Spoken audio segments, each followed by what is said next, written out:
Conferencia Capitalismo y Mercado como herramientas para superar la pobreza, a cargo del doctor Miguel Anso Bastos, doctor en Ciencias Económicas de España.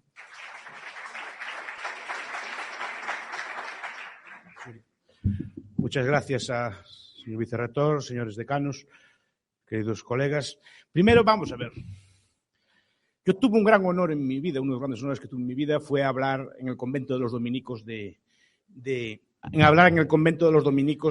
Salamanca, donde dieron clase y pusieron su doctrina los primeros dominicos. Fue un gran honor porque allí di clase donde dieron los profesores, los que antes fueron citados aquí.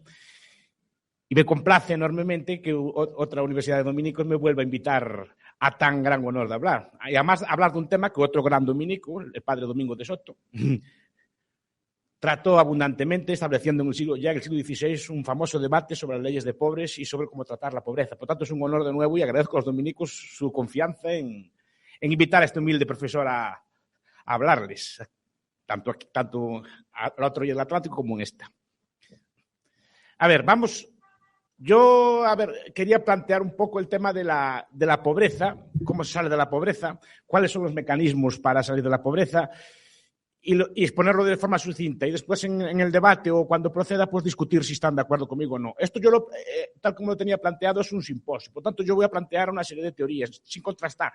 Este tipo de eventos no traigo ideas maduradas, sino que traigo propuestas, traigo ideas. Y quería exponerlas algunas de ellas por primera vez. Entonces, para después debatirlas con ustedes, con un público tan selecto, a ver si estoy en un buen camino o en el mal camino. Por tanto, no son ideas totalmente maduradas, pero sí que son ideas que llevo tiempo meditando en ellas y quería exponerlas aquí, algunas de ellas.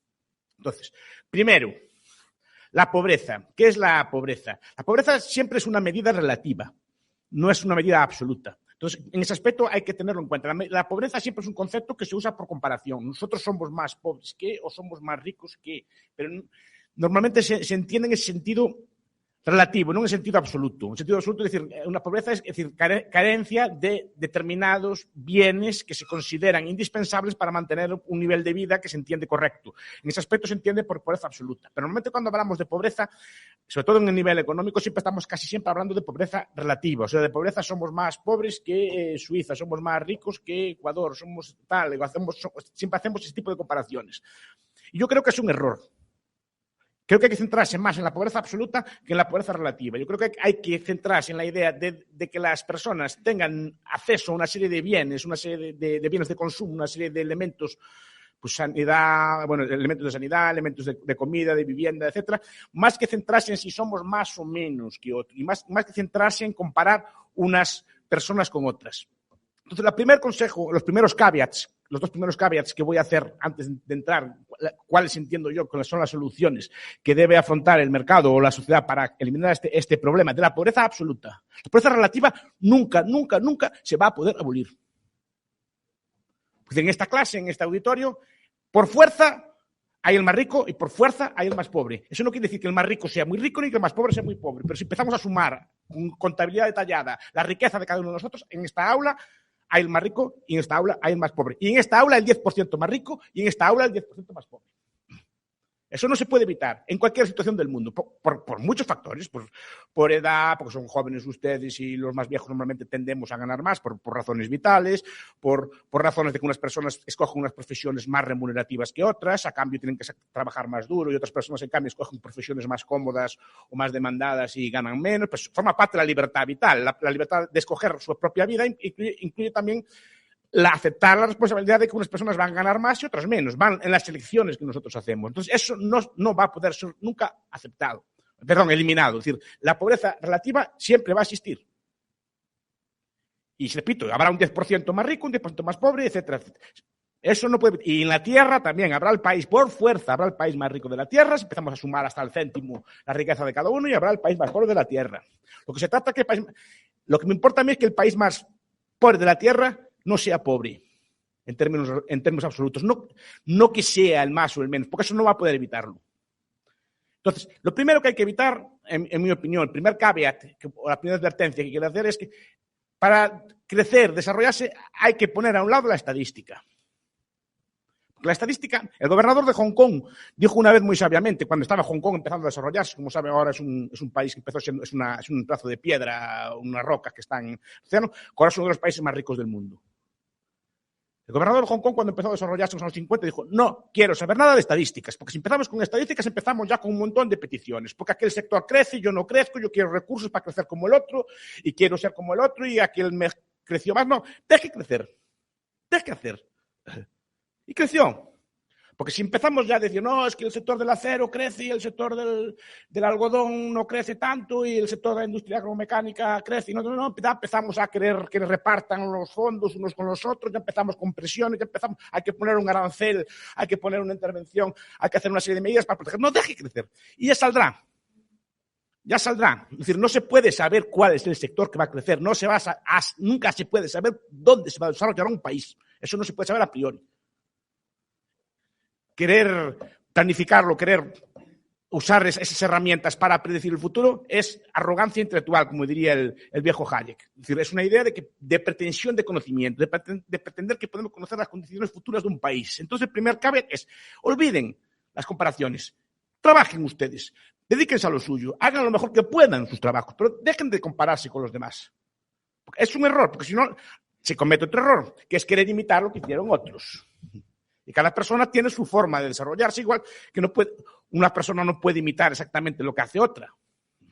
Porque cada persona tiene sus características, dentro de la rica diversidad humana, cada una de las personas tenemos nuestras cualidades y tenemos que aprovecharlas, pero no podemos copiar unos de los otros e intentar imitar todo lo que hacen los demás. Porque no puede ser, entonces es un error. Se puede servir de luz, pero no intentar imitar todo lo que hacen los demás, sino seguir nuestro propio camino y ver qué sabemos hacer nosotros y hacerlo bien. Entonces, primero es advertencia, olvidar estadísticas y comparaciones. Trabajar y seguir este mecanismo y olvidarse de datos agregados de Producto Interior Bruto que al final solo conducen yo creo que a errores. Y dos, la segunda advertencia que hago, el caveat previo, es olvidar la planificación. El desarrollo, antes discutía con Brian este tipo de cosas en la entrada y decía, no, es que se puede planificar el desarrollo. Yo creo que el desarrollo no puede ser planificado. Es decir, no se puede saber a priori cuál va a ser el desarrollo de un país porque no se puede saber porque depende de la acción humana y depende de la acción humana concreta y depende de las decisiones concretas que tome cada persona en cada sitio. Y querer intentar desarrollar por la fuerza un país acostumbra a fracasar. Yo siempre digo, los primeros países que desarrollaron, Inglaterra en la Revolución Industrial, Estados Unidos, ¿qué planificación siguieron? Ninguna.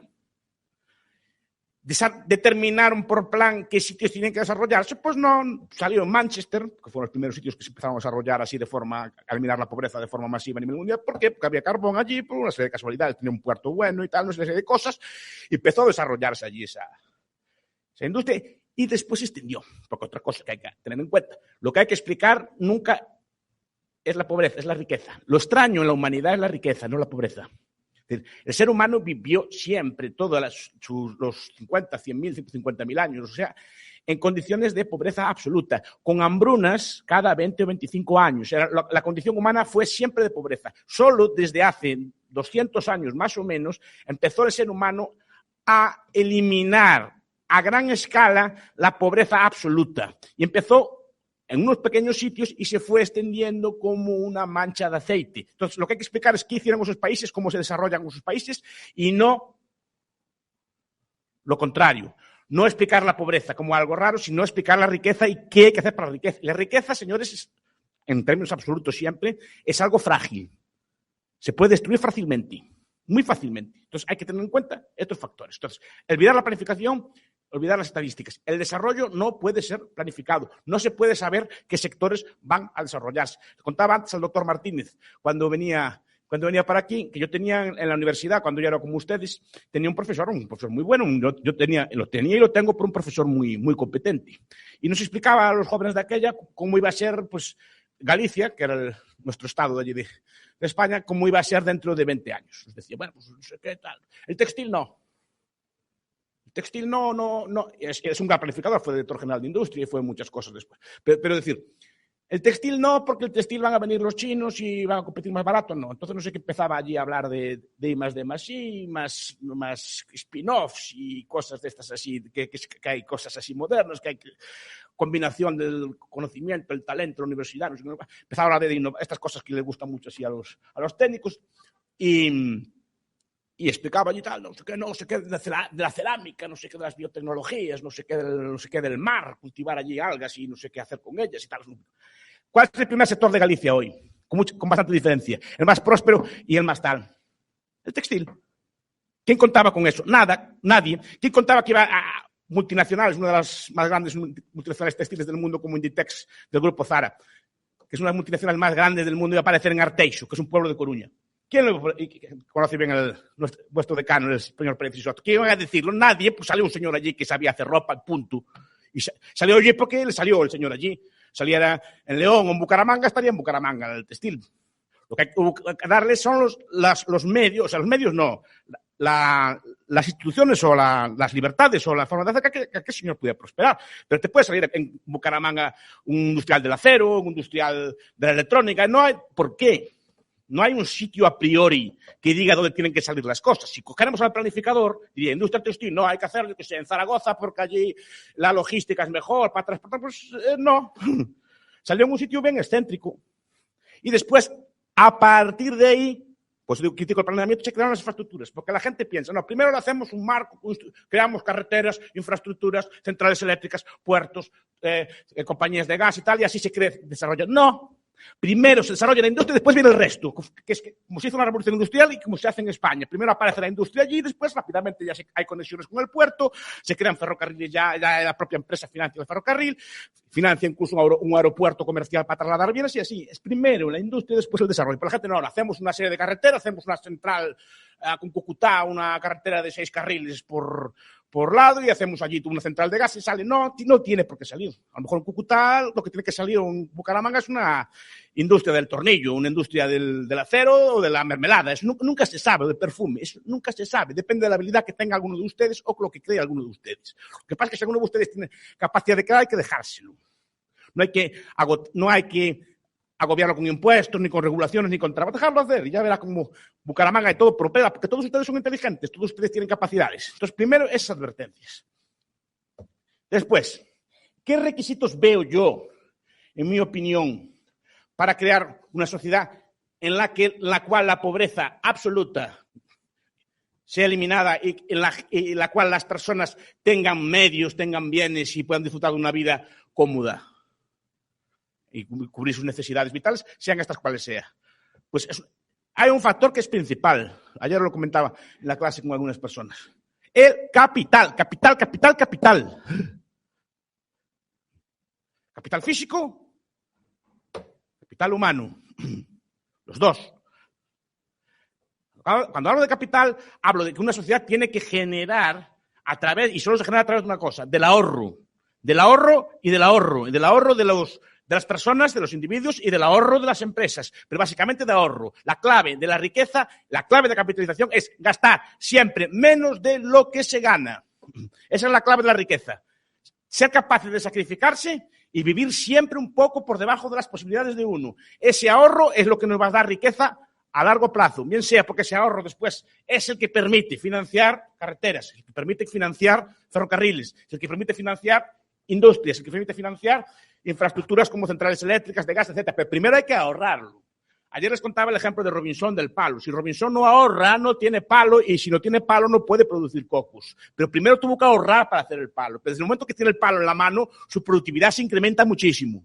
Pues lo mismo, si nosotros, en vez de producir con las manos, producimos con la ayuda de toda esta electricidad que multiplica nuestra fuerza por 1000, somos más ricos. Si tenemos telefonía móvil, si tenemos un montón de bienes, es porque alguien, nuestros abuelos, lo ahorraron previamente y lo invirtieron bien. Pero primero es el factor de capitalización.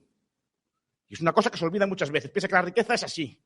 Como piensan los neoclásicos, muchas veces hablamos de ello. No, que no, la riqueza viene dada. La capital es algo que se consume y se crea en el momento. No, señor. A través del tiempo, nuestros antepasados fueron haciendo bienes de capital. Siempre derivado del ahorro. Empezaron pues haciendo pequeñas carreteras, hicieron puentes que facilitaron la construcción. Alguno de nuestros abuelos o de sus abuelos pues creó la primera central eléctrica de aquí de Bucaramanga, otros creó una central telefónica, otros una central de gas, y todo eso constituye una enorme red, una enorme estructura de capital que permite que cualquiera de nosotros trabajando multiplique su fuerza física por 100, por 10, por 1000, y por tanto nos haga ricos. La riqueza es capitalización y esa capitalización deriva después en producción. Lo que nos hace ricos es tener bienes y servicios. Pues los bienes y servicios hay que producirlos y se pueden producir sin bienes de capital. Entonces es necesario ahorrarlos previamente. Esto es un factor ético. La idea de ahorro, la idea de llevar una vida frugal, llevar una vida por debajo de las posibilidades, es un factor ético, es un valor incluso pues, de corte religioso que yo defiendo mucho en ese aspecto. Es decir, que esa idea de no vivir por encima de las posibilidades, no vivir endeudado, no vivir con este tipo de cosas, que es un valor que tenía mucho la gente de antes y que se va perdiendo. Pues esos valores, señores, fueron los que nos hicieron ricos. El ahorro de las empresas y el ahorro de los individuos. Es una forma de vida y es una forma de vida que enriquece a las sociedades. Dicen, no, es que los ingleses, vayamos a los ingleses, por ejemplo. ¿Qué valores tenían? Los ingleses eran victorianos, eran sumamente rígidos, eran sumamente ahorradores, no gastaban, vivían siempre por debajo de sus posibilidades. El capitalista victoriano vivía del interés y jamás tocaba el principal. Si tenían 100 libras o si tenían 1000 libras, por ejemplo, rentaban 100 y 100 libras rentan 10, pues vivía con 10, se acostumbraba a vivir con 10. Y el resto iba para el montón. ¿Pero qué pasa? Al cabo de 7 años, en vez de 10 tenía 20. Y al cabo de otros 7 tenía 40. Y al cabo de otros 10 tenía 80. No sé si me explico. Iba incrementando su nivel de vida sin tocar el principal y enriqueciendo al mismo tiempo a la sociedad. Como eso creaba una mayor producción, los bienes se abarataban y cada vez eran más ricos. Es así como se hicieron. ¿Por qué crecen los chinos? Chino no, si dicen, no, es que el chino trabaja, efectivamente, pero el chino también, hay que decirlo, el chino de promedio es el pueblo más ahorrador de la tierra, ahorra el 50% de los que ganan. El 50% de lo que ganan, se acostumbran a vivir con la mitad de lo que ganan. No solo la China grande, todas las chinas. La única pobre es la China comunista. Todas las otras 4 chinas son las 4 ricas y están entre los países más ricos de la tierra. Y son pueblos que trabajan y ahorran muy duramente. Y eso hay que darlo en cuenta. No decir, no, es que son ricos porque sí. No, señor, hay que ver por qué son ricos. Entonces, primero eso, capitalización. Capitalización de bienes físicos y de bienes humanos. E importa la educación. Pero cuidado, la educación, y aquí es donde podemos ser más polémicos. La educación no es un bien homogéneo. No toda educación es adecuada, digamos, para acabar con la riqueza. No, señor. Yo puedo educarlos en muchas cosas. No todas las ideas económicas favorecen el progreso. Yo no quiero aquí decir que la mía es la buena y la otra la mala, pero yo les digo una cosa. Creo que están en buena universidad, creo que están ustedes bien criados. Creo que las ideas que se enseñan aquí son las correctas, es mi opinión. Para ese tipo de cosas. Se enseñan valores éticos y se enseñan valores económicos correctos. Pero no toda educación, por el mero hecho de ser educación, favorece el progreso. Yo creo que hay educaciones que favorecen la pobreza. Yo lo tengo muy claro. No quiero aquí atacar a nadie ni insultar a nadie. Yo estoy cierto que hay ideas económicas, ideas políticas, ideas éticas que conducen directamente a la miseria. Pueden ver países de su entorno si quieren y ahí ya me dicen y ya me comparan. Pero yo tengo claro que no toda educación, por el mero hecho de ser educación, es necesariamente adecuada para este progreso. No toda educación genera capital humano. Alguna educación puede destruir capital humano. Eso corresponde a cada uno determinar cuál es. Yo creo que aquí están ustedes bien, es mi opinión. Pero bueno, eso ya cada uno entenderá y discutirá, pueden decirme que esto no es lo bueno, etc. Pero básicamente es esto. Entonces, primero, capital físico y capital humano, con las ideas adecuadas. A otro corresponderá determinar cuáles son. 2. Capitalismo. No basta con ahorrar. No basta con estar bien formados. Bien formados hay muchos pueblos en la tierra. Siempre pongo el ejemplo del pueblo ruso, que es un pueblo muy formado, pero formado, en mi opinión, en ideas equivocadas. Por lo tanto, cuanto más aprendían, peor les iba. No sé si me explico. Porque si aprenden de una idea equivocada, cuanto más aprenden, más daño hacen, no más bien hacen. No sé si me explico. No siempre por educar. O sea, si yo, por ejemplo, educo en el racismo y empiezo a dar teoría del racismo y puedo darla con gran erudición. Vamos a estudiar a Bachar de la Puig, vamos a estudiar al Conde de Gobineau, vamos a estudiar a Carus, vamos a estudiar a William Chamberlain, estudiamos las razas y tal, gran erudición, y yo les mando 40 libros para casa y saben todas las teorías de las razas, saben distinguir un melanesio, un chino, un indio, tal, y después jerarquizarlas, cuál es la raza superior y cosas por el estilo, y empezamos ahí y tal. Ustedes aprenden muchas cosas. Y seguro que son muy listos después, y tienen mucha cultura, y están muy formados en la forma de los cráneos y en ese tipo de cosas todas. Pero aquí, cuanto más aprenden, más daño hacen después. No sé si me explico. Si la idea es equivocada, cuanto más aprendan de ella, más daño van a hacer, ¿no? Más bien. Y casi es mejor que no estudiaran, a que estudien una idea mala que cause, si lo que quieren es producir más. Entonces, primero, ideas. Por eso digo la idea del capitalismo. La idea del capitalismo muchas veces es difícil de entender porque no es intuitiva. Las ideas en general que enseña la escuela austríaca no son intuitivas, son contraintuitivas. Y hay que estudiarlas. Hay que entenderlas. Muchas veces no se ven a simple vista. Lo que entendemos muchas veces por sentido común o por conocimiento común, muchas veces es un conjunto de falacias más o menos propagadas. El capitalismo hay que entenderlo y muchas veces hay que estudiarlo y entender cómo funciona. Pero el capitalismo básicamente es un conjunto de instituciones, tal como lo entiendo yo, las instituciones del capitalismo, que esos ahorros permiten asignarlos de la forma más productiva posible. Por ejemplo, claro, si nosotros tenemos ese ahorro, trabajamos duro y ahorramos, invertimos el dinero en una fábrica, por ejemplo, de cintas de cassette. No sé si se acuerdan de qué son esas cosas. ¿Alguien se acuerda de lo que son las cintas de cassette? Pues diríamos, sí, tenemos un capital ahorrado, tenemos un dinero.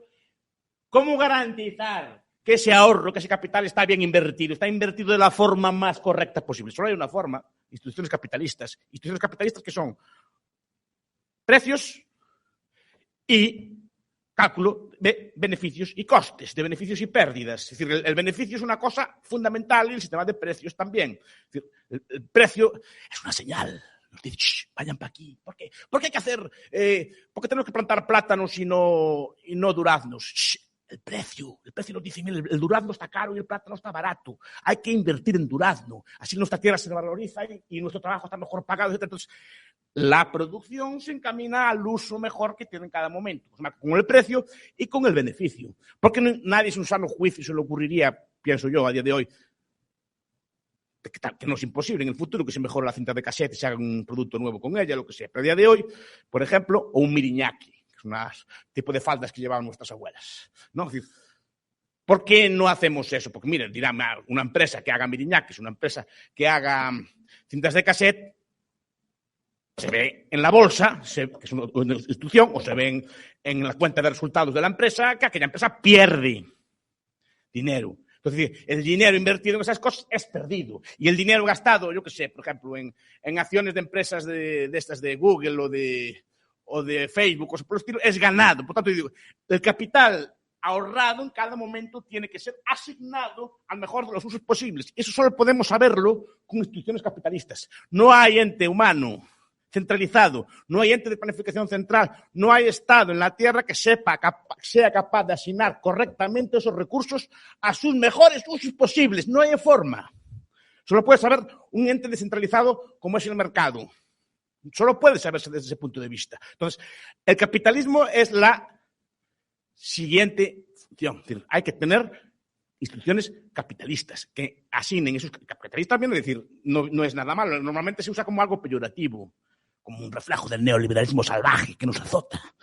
Estas cosas que nos dicen así tantas veces. No, un neoliberal. No soy un neo, soy peor que un neo, soy un paleo. Liberalismo viejo, no liberalismo nuevo. Quiero lo más que había antes. Ahora me parece muy blando lo que hay ahora. Pero digo, ¿cómo sabemos asignar todo eso? Pues con este tipo de instituciones, precios, beneficios, bolsas, mercados, todo tipo de instituciones de seguro, todo tipo de instituciones de compensación, las cámaras de compensación que muchas veces compensan mercancías sin dinero, etc. Todo ese conjunto entramado de instituciones creadas lentamente por los empresarios es lo que les permite en cada momento intentar asignar los recursos de la mejor forma posible. Y ese capitalismo debe no está regulado. El capitalismo debe ser irrestricto. ¿Me explico? No debe haber en ningún ámbito ningún tipo de regulación, porque el regulador normalmente no sabe lo que hacer. Para eso ya sé que hay unos teóricos así neoclásicos que inventaron una teoría de que el mercado tiene fallos y cosas por el estilo. Sí, Samuelson, Musgrave, pues yo les digo así también, si quieren para el debate, el mercado no tiene fallos, ¿de acuerdo? Ninguno. Y el reto después es que me descubran los fallos que tiene, si quieren debatir. Pero el debate va por ahí. ¿Cómo asignar ese capital ahorrado? Pues de forma capitalista, a través de los mecanismos del mercado, a través de los mecanismos de inversión, nos permite que ese flujo de capitales, ese flujo de bienes, sea siempre invertido de la mejor forma posible, de tal forma que la riqueza ahorrada se maximice. Este es el segundo punto.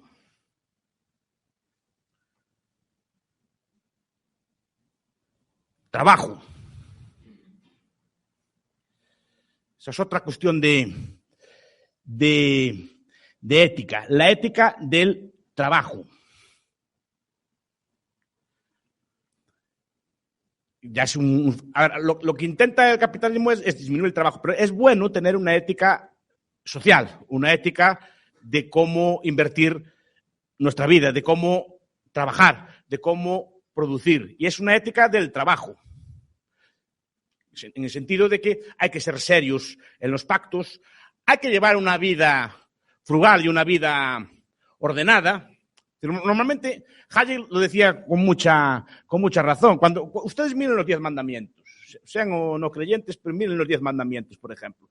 Las cosas que se enseñan allí, si las cumplen, normalmente les va bien. Si no las cumplen, les va mal. Digo incluso efectos económicos. Ya sin ir más allá, repito, eso ya no me meto. Yo soy creyente, pero ustedes no tienen, no es este el debate. Pero normalmente esa forma de vida, de ser frugal, de respetar a los padres, de no robar, de ser honrado, etcétera, de trabajar duro, ese tipo de éticas, de no beber, de no tener pues una vida disipada, pues normalmente lleva a que las sociedades prosperen, una sociedad en que la gente está todo el día bebida, una sociedad en que la gente está todo el día pues andando por ahí con mujeres o con hombres o con lo que sea, de forma irrestricta, pues bueno, pues están en su libertad. Yo no soy quien de juzgar a nadie, pero desde luego a esa sociedad no le va bien. No le va bien económicamente, que es lo que estoy aquí hablando yo. Es decir, no prospera. Ustedes normalmente están aquí porque sus papás o sus mamás no llevan una vida disipada. Que a lo mejor les apetecía. No sé si me explico. A lo mejor les apetecía. Sus papás, sus mamás les apetecían. Son personas como cualquiera. Igual que ustedes. Igual les apetecía, igual que a ustedes les apetecería llevar una vida disipada, que esta tentación está en todos nosotros, pero la reprimimos porque tenemos unos valores superiores, pero no es que no nos apetezca. Simplemente reprimimos esos instintos y los ordenamos y los canalizamos, y eso nos lleva a una vida ordenada y lleva a que ustedes estén cuidados y que sus papás o sus mamás estén gastando dinero en su educación, en que ustedes lleven una vida mejor en vez de gastarlo, a lo mejor como le apetecía en vacaciones, en coches nuevos o en alcohol o en tabaco o en todo tipo de vicios. ¿Dónde está?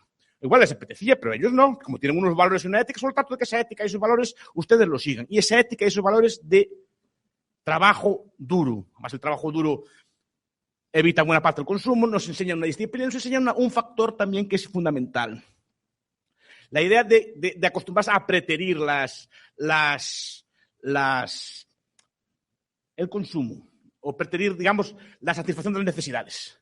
Porque otro factor que influye aquí, que muchas veces nos incide, es la idea de tiempo.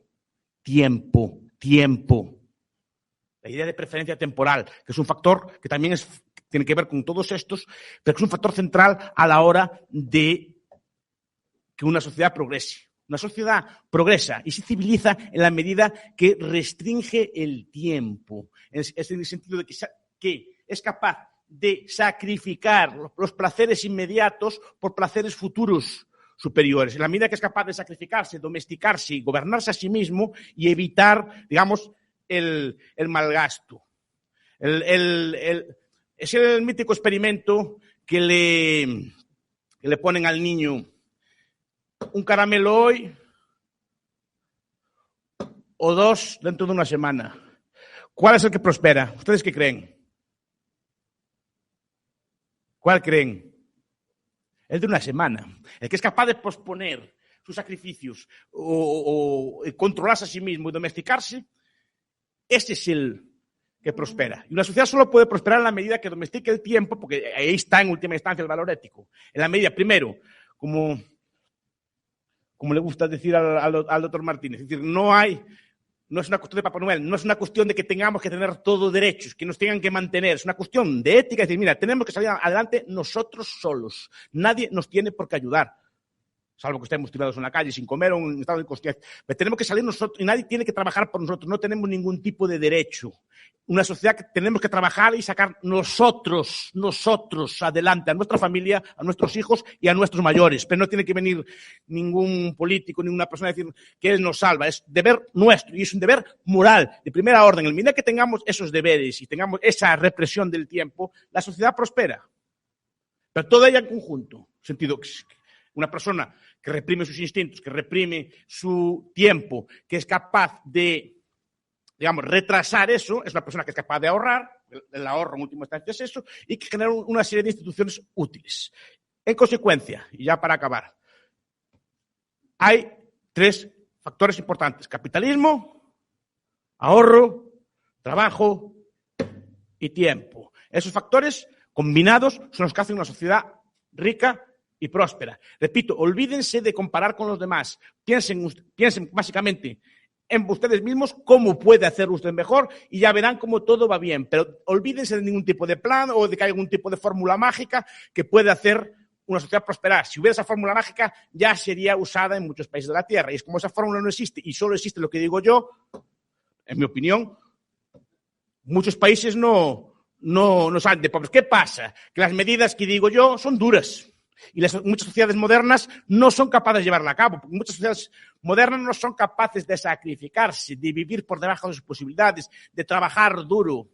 No queremos que todo nos venga regalado, como Papá Noel, que nos venga y nos regale todo tipo de cosas, que nos traiga todo tipo de bienes. No, señor, tenemos que trabajar nosotros, ahorrar nosotros, y de nuestro trabajo individual ya verá cómo salen sociedades libres, prósperas y ricas. Un placer.